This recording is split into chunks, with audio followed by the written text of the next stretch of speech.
Ibinida ni Pangulong Aquino ang pinaagang pagbibigay ng aumento sa sahod para sa mga kawani ng gobyerno. Pero ang 125 peso across the board wage hike na hiling naman ng pribadong sektor, hindi pa rin pasado.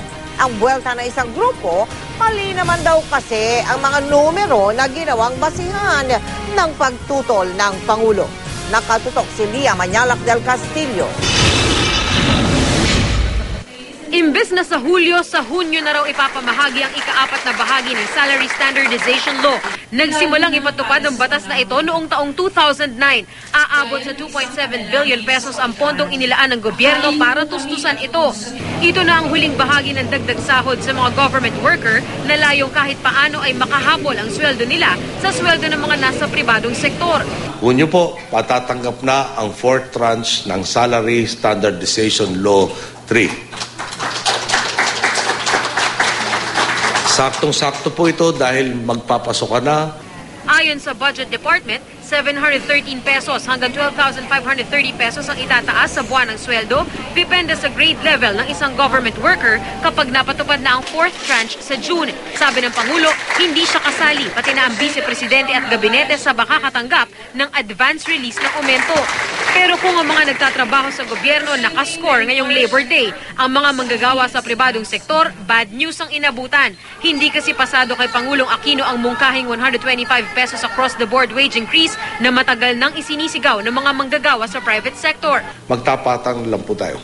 Malinaw po sa akin na taliwas sa unang layunin ang pagpapatupad at hindi pong mungkahin ng mga kasamahan ngayon nandito ng across the board na 125 pesos minimum wage increase.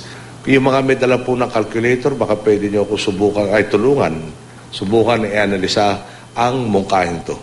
Damayan po ninyo ako sa pag-compute. 125 pesos across the board.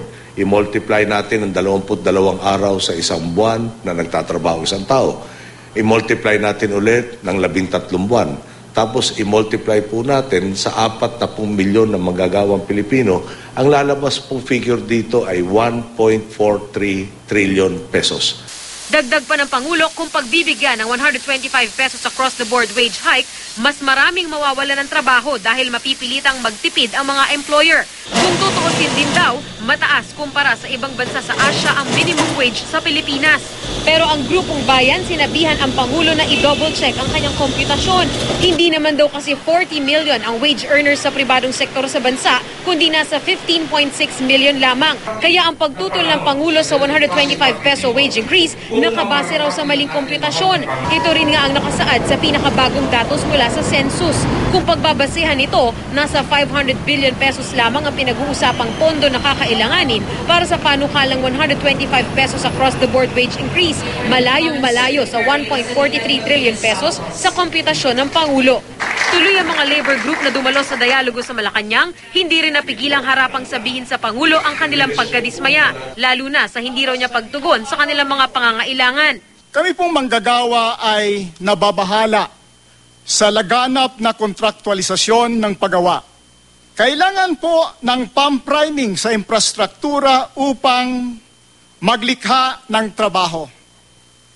Tila naging matumal po ang buhos ng pondo habang tinatahak natin ang matuwid na daan. Nanawagan din ng mga manggagawang repasuhin na ang EPIRA Law at Oil Deregulation Law para mapababa ang halaga ng kuryente at produktong petrolyo. Kasabay naman nito, ipinagmalaki ng Pangulo na kahit paakyat ang presyo ng gasolina, hindi raw sumasabay ang ibang bilihin. Bukas naman daw ang Malacanang na i-review ang Oil Deregulation Law. Lia Manyalak del Castillo, Nakatutok, 24 Oras.